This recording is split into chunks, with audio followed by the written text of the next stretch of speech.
Question में mention किया है, consider the following reaction, a di carbonyl compound जिसका रिएक्शन NaOH के साथ कराया फॉर एल्डोल रिएक्शन। खैर एल्डोल दे ही रखा है, अच्छी बात है। फिर उसके बाद PH whole thrice P whole thrice RHC, इस चीज़ को विल्किंसन कैटलिस्ट भी बोलते हैं, शायद याद होगा। और इसको हम लोग रिडक्शन वाले पार्ट के लिए आराम से यूज़ कर सकते हैं। तो ध्यान रखना थोड़ा, पॉइजनस कैटलिस्ट में शायद से आता है विल्किंसन कैटलिस्ट वाला पार्ट। डबल बॉन्ड को हटाने के लिए हम लोग यूज़ कर पाएंगे। तो जैसे पहले तो एल्डोल कंडेंसेशन दिया, फिर उसके बाद रिडक्शन कराए तो कुछ प्रोडक्ट बना। ओके, सवाल ने पूछा है, which of the following carbon carbon bond formation is not possible in the above reaction. कौन सा carbon carbon bond formation possible नहीं है ऊपर के रिएक्शन में। तो जैसे एक चीज़ तो है, जब हम लोग एल्डोल कंडेंसेशन कराते हैं तो एल्डोल कंडेंसेशन वाले पार्ट में हम लोग के पास हमेशा अल्फ़ा बीटा अनसैचुरेटेड हाइड्रोकार्बन का फॉर्मेशन होता है। जैसे ऐसा कंसिडर कर सकते हैं, मान लो ये एल्डिहाइड वाला पार्ट दे रखा, तो अगर इस एल्डिहाइड वाले पार्ट का हम लोग एल्डोल कंडेंसेशन कराएंगे तो इस केस में प्रोडक्ट वाले पार्ट में कुछ ऐसा फॉर्मेशन होता है, कार्बन के साथ कार्बन डबल बॉन्ड ऑक्सीजन और दूसरे वाले कार्बन के दोनों हाइड्रोजन को कंसिडर कर सकते हैं। थोड़ा शॉर्टकट टाइप का पार्ट है, ध्यान रखने लायक है। तो इस केस में जो हम लोग का प्रोडक्ट है उसको ऐसा बना सकते हैं, कार्बन के साथ कार्बन डबल बॉन्ड कार्बन और उसके बाद CHO। तो अल्फ़ा और बीटा इन दोनों पोजीशंस के बीच में डबल बॉन्ड है, मतलब alpha beta unsaturated pi bond का फॉर्मेशन होना चाहिए। तो एक चीज़ तो दिख रहा है, जैसे ये स्ट्रक्चर जो भी हम लोग का कंपाउंड दे रखा, अगर इस कंपाउंड को हम लोग कंसिडर करें तो इस कंपाउंड वाले पार्ट में हम लोग के पास पाई बॉन्ड की पॉसिबिलिटी क्या क्या है। तो जैसे अगर ये हम लोग का डबल बॉन्ड ऑक्सीजन का पार्ट है तो पाई बॉन्ड के लिए अल्फ़ा बीटा अनसैचुरेशन एक ये हो सकता है, दूसरा alpha beta unsaturation left side में ले सकते हैं, तीसरा अल्फ़ा बीटा अनसैचुरेशन हम लोग नीचे के डायरेक्शन में ले सकते हैं। काम करते हैं, इसको अलग अलग कलर से ही डिनोट कर देते हैं। एक को हम लोग रेड कलर से मार्क कर देते हैं और इसके अलावा एक को ग्रीन कलर से मार्क कर देते हैं। तो इस केस में 3 पॉसिबिलिटीज़ हो सकता है अगर पाई बॉन्ड बनता तो। और अगर ये तीनों जगह पे पाई बॉन्ड बनाना है तो उसके हिसाब से हम लोग अलग अलग कार्बन डबल बॉन्ड ऑक्सीजन वाला पार्ट भी लेते हुए आराम से काम कर सकते थे। तो जैसे अगर मान लो ब्लू वाला पार्ट होता, तो ब्लू वाले पार्ट का मतलब ऐसा स्ट्रक्चर होता अपने पास डबल बॉन्ड वाले पार्ट के लिए। तो अगर यहाँ डबल बॉन्ड होता, इसका मतलब है कि हम लोगों के पास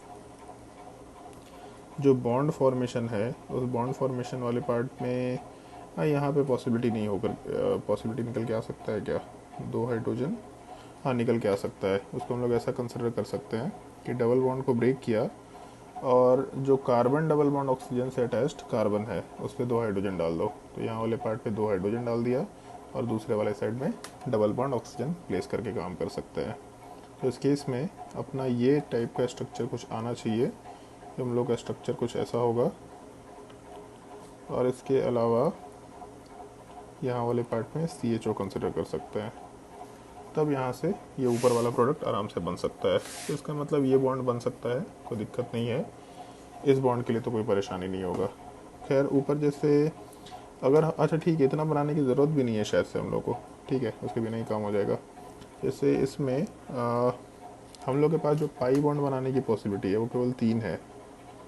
तो अगर केवल 3 पाई बॉन्ड है, इसका मतलब हम लोग का जो बॉन्ड फॉर्मेशन हो रहा होगा या मॉलिक्यूल फॉर्मेशन हो रहा होगा वो केवल इन तीनों के पार्ट से ही हो रहा होगा। जैसे ये जो राइट साइड में जो मॉलिक्यूल है, इससे इसका जो रिएक्टेंट था उसको निकालने का तरीका मेरे हिसाब से सबको मालूम होगा कि डबल बॉन्ड को ब्रेक करो, एक कार्बन पे डबल बॉन्ड हाइड्रोजन डालो, मतलब 2 हाइड्रोजन डालो और दूसरे पे डबल बॉन्ड ऑक्सीजन डालो। तो इस शॉर्टकट में हम लोग नॉर्मली क्लास में डिस्कस कर लिया करते हैं। तो जैसे अगर हम लोग का पाई बॉन्ड ब्रेक करके स्ट्रक्चर निकल के आया तो सेम काम हम लोग तीनों के लिए एक ही बार कर लेते हैं। ब्लू वाले को ब्रेक किया तो इसका मतलब यहाँ पे बॉन्ड फॉर्मेशन हो रहा होगा, रेड वाले को ब्रेक किया इसका मतलब यहाँ पे भी बॉन्ड फॉर्मेशन हो रहा होगा तभी उसको ब्रेक कर भी पा रहे हैं, और ग्रीन को ब्रेक किया तो डेफिनेटली यहाँ पे बॉन्ड फॉर्मेशन हो रहा होगा तभी उसको ब्रेक भी कर पा रहे हैं। इसका मतलब ये 3 पॉसिबिलिटीज़ है जहाँ पे बॉन्ड का हम लोग फॉर्मेशन कर पा रहे होंगे, तभी वहाँ पे पाई बॉन्ड आएगा, तभी उसका रिडक्शन होगा, ऐसा कंसिडर करते हुए काम कर रहे हैं।